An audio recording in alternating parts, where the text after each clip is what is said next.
It started like a joke, but soon it felt like war. Every night, the same headlights, the same crunch of wood snapping in the dark. My mailbox wasn't just broken, it was targeted, again and again. Until one night, I decided to fight back. And what happened next, no one in my neighborhood will ever forget. Welcome to HOA Scandals. I'm Mark. I live in a quiet little suburb just outside Dallas. I work a normal 9 to 5, mow my lawn on weekends, and I thought my neighborhood was safe. Perfect even. But then the HOA came into my life, and what followed was the strangest and darkest chapter of my suburban story. I thought suburbia was safe. Fresh-cut lawns, neighbors smiling while walking their dogs, sprinklers running at the same time every evening. Everything looked perfect, but it was only the surface, because at night, things were different. At night, my street didn't sound quiet. It sounded like a wrecking yard. Every few nights, I would hear it, the low hum of an engine creeping closer, headlights glowing across my front yard, and then, the sound I came to hate more than anything, crunch, snap, metal twisting, wood cracking. That was the sound of my mailbox being smashed again, the first time it happened. I thought it was a random drunk driver. I fixed it, brushed it off. Life went on. The second time, I got suspicious. Same angle, same type of hit. It wasn't random anymore. It was planned. By the third time, I knew exactly who it was. The HOA cops. Now when I say cops, don't picture real officers. Picture a bunch of guys in black vests with HOA police stitched in bold white letters across the front. Middle-aged, red in the face, carrying clipboards instead of badges, and driving around in a hand-me-down Crown Vic painted to look like an old police cruiser. They weren't protecting anyone. They weren't serving anyone. They were patrolling like they owned the neighborhood. And my mailbox was their favorite target. I would wake up to the same sight again and again. Wood splintered into the grass, mail scattered across the street, tire marks burned into the dirt. And every time, I felt my blood boil. I tried replacing it. A brand new post, fresh paint, a shiny box on top that looked better than the last. But it never lasted long. Within days, it would be bent in half again, sometimes flattened completely into the ground. Neighbors whispered, some laughed, others shook their heads like it was a shame. But no one ever spoke out loud. No one wanted to cross the HOA. You see, our HOA wasn't normal. It wasn't about keeping lawns trimmed or houses painted the same shade of beige. It was about control, power, fear, and if they didn't like you, they found ways to remind you who was boss. For me, it was the mailbox. I couldn't understand why. Maybe it was because I spoke up once in a meeting. Maybe because I didn't park my car exactly where they wanted. Or maybe they just needed a new target, and I looked easy enough. At first, I tried to ignore it. I told myself not to make it bigger than it was, but every crash felt louder, every hit felt more personal, like they were mocking me, daring me to fight back. And one morning, I realized something.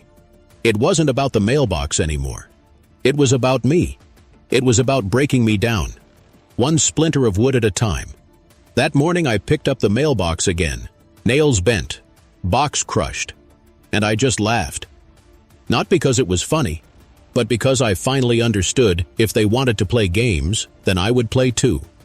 I started thinking of ideas. How could I make a mailbox they couldn't touch, something they wouldn't expect, something that looked ordinary, but wasn't ordinary at all?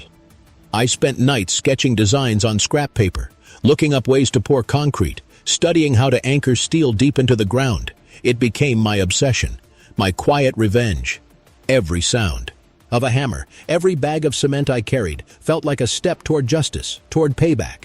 And as I worked, I imagined their faces, the smirk of the HOA cop as he gripped his clipboard, the sound of him bragging about another smashed mailbox, the laugh he must have had when he thought no one could stop him. But I would stop him. I would stop them all. And when it was finally finished, my mailbox looked normal. Simple black box on a neat little post, perfectly aligned, just like the rules said. But inside, it was something else entirely. Steel core, concrete base, bolts that went so deep you couldn't pull it out if you tried. On the surface, ordinary. Underneath, indestructible. I stood back and admired it. Coffee mug in hand, morning breeze in my face, and I almost smiled, because I knew what was coming next. The night would fall, the headlights would glow again, and this time, when they hit it, it wouldn't be my mailbox that broke, it would be them. The night finally came. The night I had been waiting for. I sat on my porch with a coffee mug in my hand. The air was still. The crickets hummed in the grass, and I could almost hear my own heartbeat. The street was quiet. Too quiet. But I knew. I knew they were coming. For weeks I had rebuilt that mailbox. Every screw tightened, every layer of cement poured with patience. Every steel plate hidden under the wood. It wasn't just a mailbox anymore. It was a weapon, a shield, a message. And that night, I was ready. The clock on my phone ticked past midnight. The neighborhood slept behind closed blinds, but I stayed awake, watching the street, waiting for those headlights. And then, there they were, faint at first. A glow in the distance, then brighter, stronger. The rumble of an old engine bouncing against the houses. And finally, the black and white car crawling toward me. The HOA cop sat behind the wheel, arm leaning out the window, vest stretched across his chest with the words HOA Police printed like some kind of badge of honor. And that grin. That smug little grin I had come to hate. He slowed down as he reached my yard, and I could see him lining it up. The angle of the car, the way he shifted in his seat. He wasn't even hiding it anymore. He wanted me to see. He wanted me to watch my mailbox die again. But this time, it wasn't my mailbox that would fall. He hit the gas. The engine roared. The headlights blazed white against the post. And then, boom. The crash echoed through the street, metal against steel, wood against concrete. The ground shook like a small earthquake, and sparks flew as his hood crumpled like paper. I didn't flinch, I just stood there, sipping my coffee, watching it all happen in slow motion. The front of the car folded inward, the radiator hissed steam, the bumper snapped like a toy, and the sound, oh the sound. It wasn't my mailbox cracking, it was his car breaking apart. The HOA cop's body jolted forward, his seatbelt yanked him back, his head smacked the steering wheel, and then he stumbled out, groaning, clutching his ribs like the wind had been punched out of him. I almost laughed, but I didn't. I just watched, calm, steady, while he staggered in the dirt. "You!" he shouted, pointing at me with one hand while the other held his side. "You'll pay for that." Pay for what? For building something strong? For protecting my own property? For finally standing up to his stupid games? He looked ridiculous. HOA vest covered in dust, clipboard thrown somewhere under the car, face red with embarrassment more than pain. The noise had woken the neighbors. Porch lights flicked on one by one, doors opened, faces peeked out into the night, and they saw it all.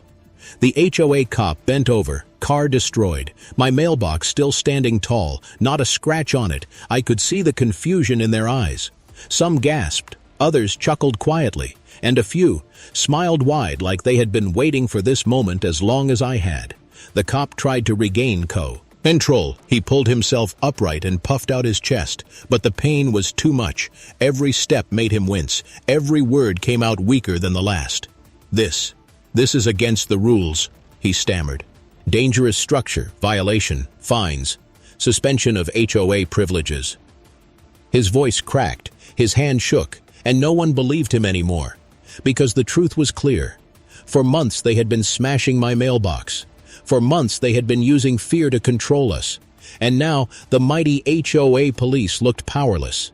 I didn't argue, I didn't shout. I just took another sip of coffee and let the silence speak louder than any words could. The tow truck came an hour later, dragged the broken car away while the neighbors whispered. The HOA cop limped back home, and my mailbox stood there. Tall, proud, untouched. The next morning, the letter came, slipped under my door in a plain envelope, typed in bold at the top. Notice of violation. According to the HOA, my mailbox was now considered a hazard, too strong, too reinforced, too dangerous for the community. They demanded I remove it immediately or face daily fines until I complied. I laughed when I read it, because the letter didn't scare me. It confirmed everything. They weren't upset about safety. They were upset they lost. They were upset they couldn't control me anymore. I pinned the letter to my fridge, right next to the photo of my family, and every morning when I poured my coffee, I looked at it and smiled. But the war wasn't over. The HOA wasn't going to let this go, and I knew. They would try something new, something worse. The only question was, what would they do next, and how far would they go to get their power back? The letter on my fridge wasn't the end. It was the beginning. Because the HOA doesn't lose quietly. They don't shrug it off and move on. They plot.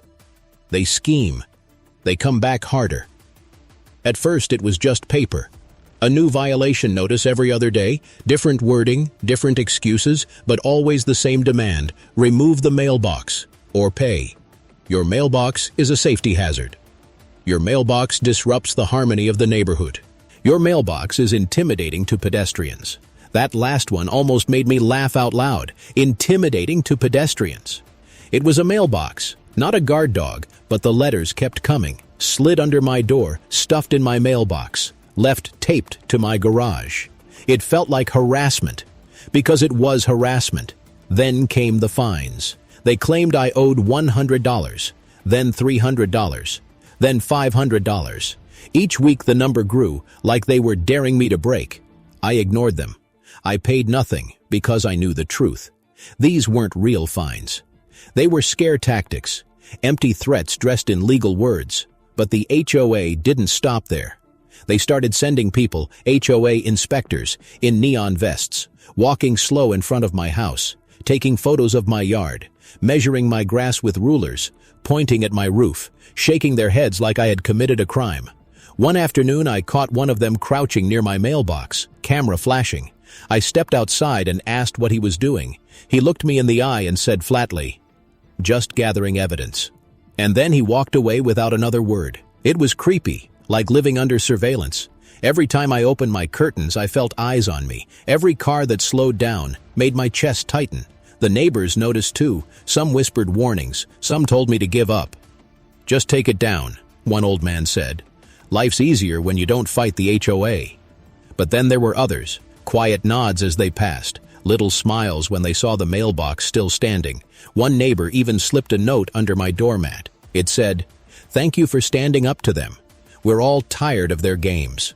That note, it gave me fuel because it reminded me I wasn't alone. The HOA ruled by fear, but not everyone believed in their power. Still, they kept pushing. The next letter wasn't typed. It was handwritten, scrawled in thick marker with words underlined 3 times. "This is your final warning, final HOAs." Warning for what? For building something strong? For refusing to bow down?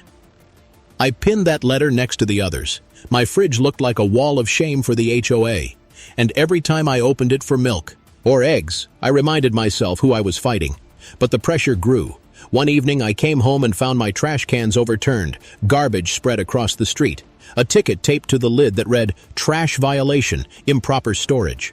Another morning I woke to a knock on my door.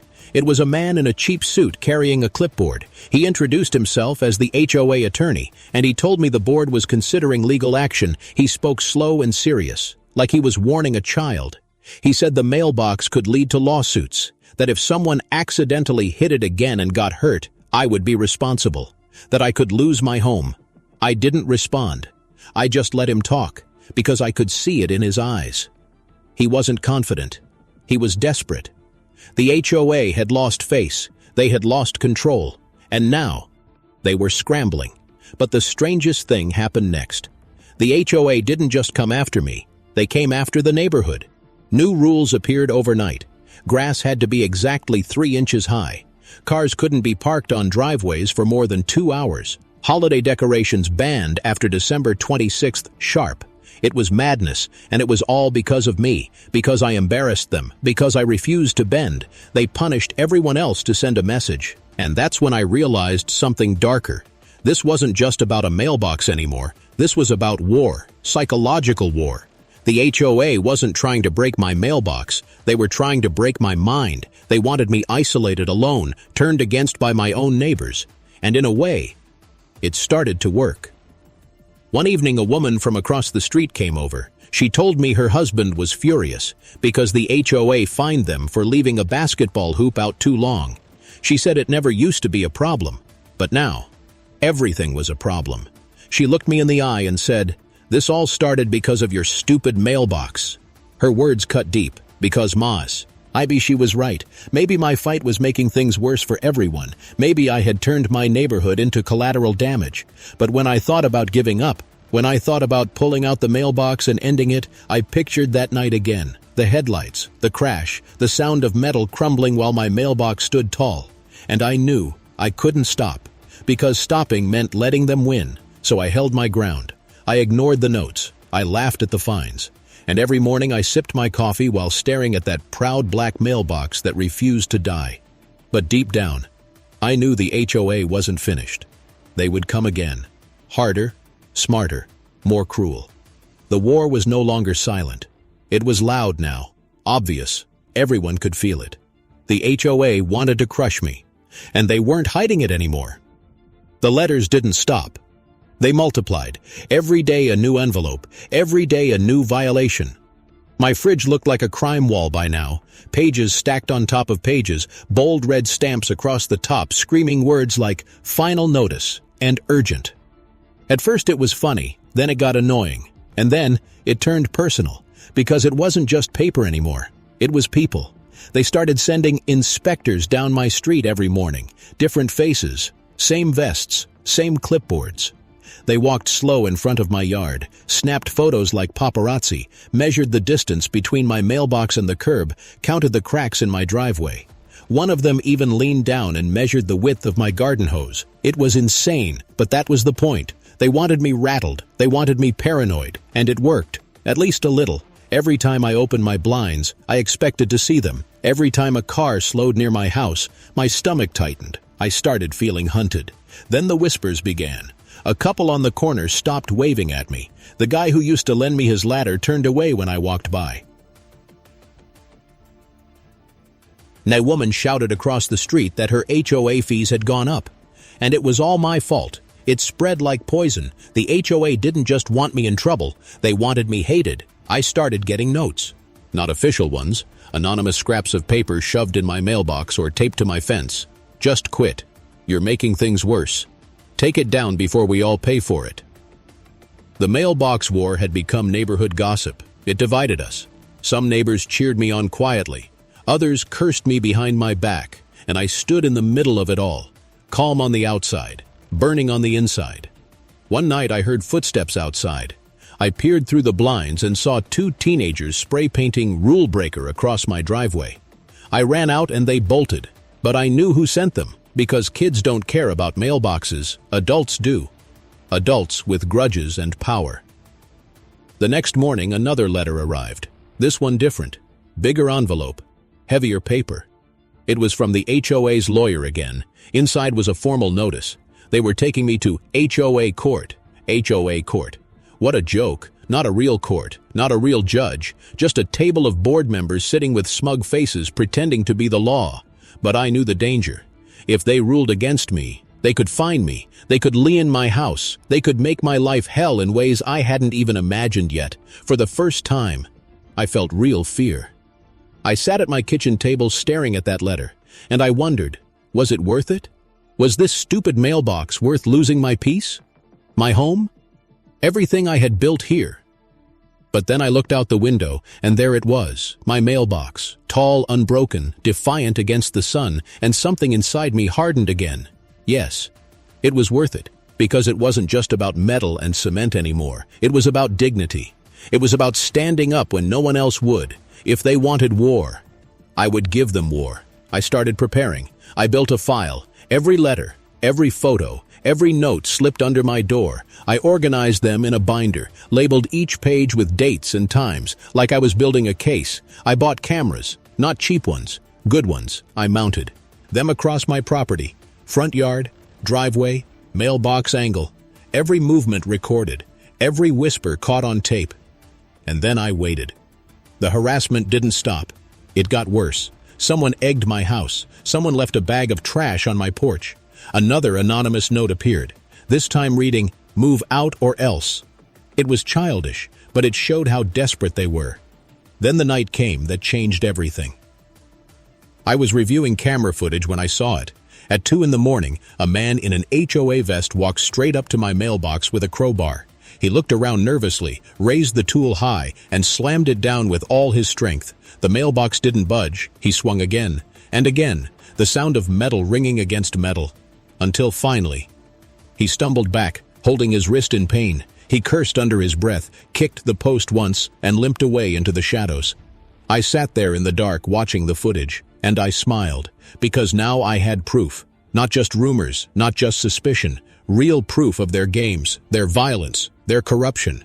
And I knew this wasn't the end of the story.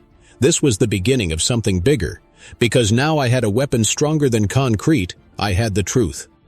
But here's the thing. When you expose people like that, when you shine a light on their secrets, they don't back down quietly. They get uglier, dirtier, more dangerous, and deep down I wondered, if they were already breaking into my yard at night, what would they try next? The day of the HOA court came faster than I expected. I walked into the clubhouse like I was walking into enemy territory. Fluorescent lights buzzing above, plastic chairs lined against the walls, and at the center, a long table with the boards sitting like they were kings on thrones, 7 of them, all with clipboards, all with that smug little smile people wear when they think they've already won. I took my seat across from them. The lawyer sat beside me. Not mine, theirs. He wore the same cheap suit and fake confidence. He cleared his throat and began listing my so-called crimes. Mailbox 2 reinforced. Mailbox poses a danger to residents. Mailbox violates aesthetic uniformity of community standards. Each charge was read like scripture, each rule twisted into a weapon, and as he spoke, the board nodded along like trained parrots. I didn't interrupt. I didn't argue. I let them stack the deck, because I had been waiting for this moment. When they finished, the room went quiet. All eyes turned to me. The HOA president leaned forward, lips curled into a fake smile. "Do you have anything to say in your defense?" I reached into my bag, pulled out the binder I had built. Thick, heavy, filled with every letter, every note, every photo. And then, I placed my phone on the table, opened the video, and pressed play. The sound filled the room. The 2 a.m. footage of their man in a vest, crowbar in hand, swinging again and again at my mailbox until he hurt himself. The board members shifted in their chairs. Some gasped. The president's smile cracked for the first time. The lawyer's face went pale. I let the video play twice. Then I looked them dead in the eyes and spoke slowly. "You don't want a strong mailbox? Fine. But maybe you should tell your own people to stop trying to destroy it at 2 in the morning." Silence. The kind of silence you could slice with a knife. The president cleared her throat. She tried to regain control, mumbling something about unauthorized video recording. But her voice shook, her eyes darted, and she knew the truth. I had them cornered. I leaned back in my chair, calm, collected, sipping the water they had given me like it was coffee on my porch, and I said the words I knew would sting the most. "This isn't about rules. This is about control, and you've lost it." Gasps rippled through the room. A few people in the back, other homeowners forced to attend, even started to clap quietly before stopping themselves. The board scrambled. They whispered to each other in frantic tones. But it didn't matter. The damage was done. Their mask had slipped. The meeting ended without a ruling. They pushed it back, said they needed more time to review. But I knew what that meant. They weren't ready to fight me in the open. Not yet. When I walked out of that clubhouse, the night air felt different, lighter somehow. Because for the first time, I wasn't the hunted, they were. But the neighborhood was changing. The next day, people looked at me differently. Not just with anger, not just with fear, some with curiosity, some with respect. One man stopped me at the grocery store. He whispered, "I saw the video. Keep going." Another neighbor left a pie at my doorstep with a note that said, "They've gone too far." It felt good. It felt like maybe the tide was turning, but not everyone was happy. 2 days later, I found a fresh crack across my windshield. No note, no witness, just a reminder that I was still in the crosshairs. The HOA had gone underground. No more letters for a while. No more inspectors parading with rulers. Just quiet hostility, like a snake waiting in the grass. And I knew the next strike would be bigger. So I prepared my counterattack. I uploaded the video, not to the internet yet, but to a private cloud, sent copies to trusted friends, made sure it couldn't disappear if something happened to me. I started documenting everything more carefully. Dates, times, voices, faces, because information is power. And now, I had more than they did. But power comes with a cost. Neighbors began knocking on my door, some asking questions, some begging me to stop. One woman cried on my porch. She said the HOA fined her $250 for having a bird feeder in her yard. She blamed me, said ever since I embarrassed them, they were taking it out on everyone else. Her words cut deep again, because maybe she was right. Maybe my fight was spreading pain. Maybe I had turned this peaceful suburb into a battlefield. But then, another man stopped me at the mailbox. He whispered, "Don't quit. You're showing them they're not untouchable." The neighborhood was splitting in two. Half wanted peace, half wanted rebellion, and I stood in the middle like a spark in dry grass. It was only a matter of time before something caught fire. That night, I lay awake in bed staring at the ceiling. I thought about the crash, the letters, the video of the crowbar, and I realized something chilling. The HOA wasn't afraid of me. They were afraid of losing control. And people who are afraid do dangerous things. The neighborhood was no longer quiet. It was divided. Every street corner buzzed with whispers. Every driveway turned into a battlefield of silent stares. Some people avoided me now. Others greeted me with quiet nods, like soldiers sharing a secret. And the HOA, they kept their distance. But I could feel their eyes on me everywhere I went. They thought they could break me with silence. But silence is loud when you know it's planned. The mailbox stood like a monument in my yard. Still perfect, still untouched. Every morning I sipped my coffee and stared at it. Not as a mailbox anymore, but as a symbol, a line drawn in the dirt, and that line was tearing the neighborhood apart. The fines got worse, not just for me, for everyone. Grass 1 inch too high? Fine. Holiday lights still hanging in January? Fine. Garage door left open too long? Fine. It was petty, it was cruel, and everyone knew why it was happening. Because of me, the HOA wanted the neighbors to hate me, to blame me, to turn on me, and little by little, it worked. One man stormed up my driveway one evening. He jabbed his finger in my chest and shouted that his HOA bill had doubled. He called me selfish, said I was ruining everything. His wife pulled him back before it got physical, but his words stayed with me, because maybe he wasn't wrong. Maybe my fight was dragging everyone else into the mud. Maybe I was the spark that set the fire. But then, the fire spread in a different way. More notes slipped under my door. But this time, they weren't threats, they were thank yous. One said, "Don't stop, we need you." Another read, "The board is scared, keep going." Someone even left an old photo of a smashed mailbox with the words, "They did this to me too." And that's when I realized, this wasn't just my fight anymore. It was everyone's fight. I was just the one standing in the open.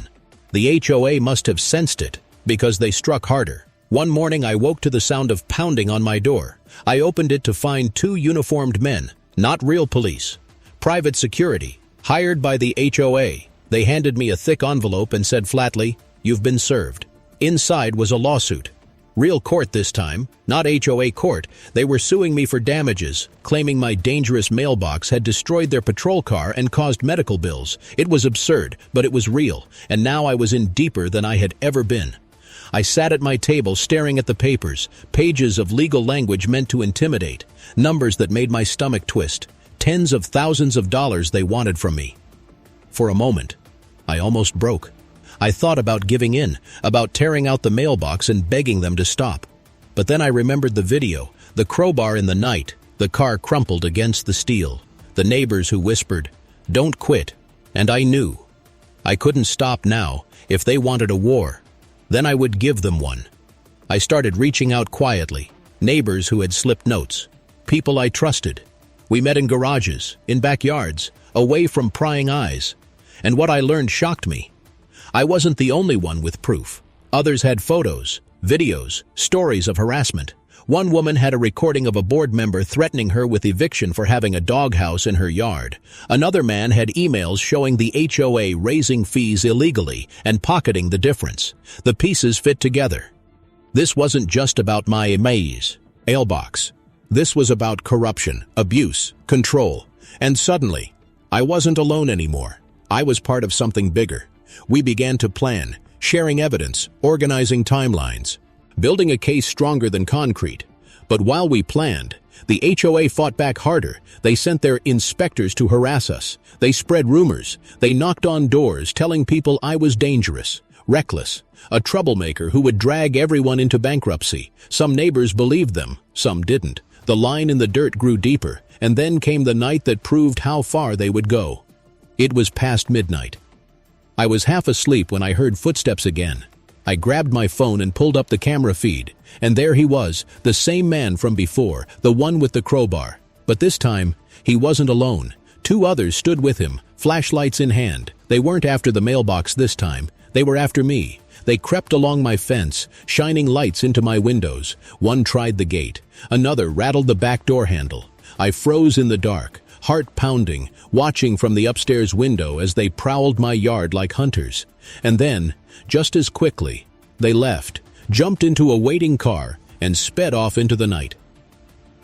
I didn't sleep after that, because it wasn't about rules anymore. It wasn't about grass length or mailbox posts. It was about intimidation, fear, control. But fear works both ways. The next morning I shared the footage with the neighbors I trusted. Their jaws dropped, their anger grew, and for the first time, I saw fire in their eyes too. We weren't just resisting anymore. We were preparing for something bigger, something that could bring the whole HOA crashing down, and deep down I wondered, if they were willing to sneak into my yard at night, how far would they go when they realized their entire empire was at risk? The war had reached its breaking point. The HOA wanted me gone. They wanted me silenced, and they were willing to crawl through the night like thieves just to scare me. But fear only works when you let it, and I was done being scared. The footage of them sneaking around my yard spread fast, not online yet, just through whispers and private messages. Neighbors who had doubted me, now they believed, because the video didn't lie. The video showed the truth they had been afraid to admit for years. The HOA wasn't protecting us, they were hunting us, and that truth was stronger than any mailbox. I met with more neighbors, not in garages anymore, not in backyards. We were bolder now. We gathered in living rooms, at kitchen tables, even in the open park where everyone could see. Stories poured out like water breaking a dam. A widow fined $500 for a rosebush growing 1 inch over the sidewalk. A family threatened with eviction because their kids left bicycles in the yard. A man harassed for painting his shutters the wrong shade of beige. Even though he had written approval, the anger was no longer quiet. It was loud, and for the first time, it wasn't just mine. The HOA could sense it too. Their letters grew nastier. Their inspectors walked faster, snapping photos like they were losing time.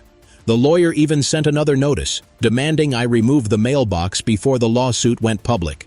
But I didn't flinch, because by then, I had something bigger than fear. I had evidence, I had allies, I had a community.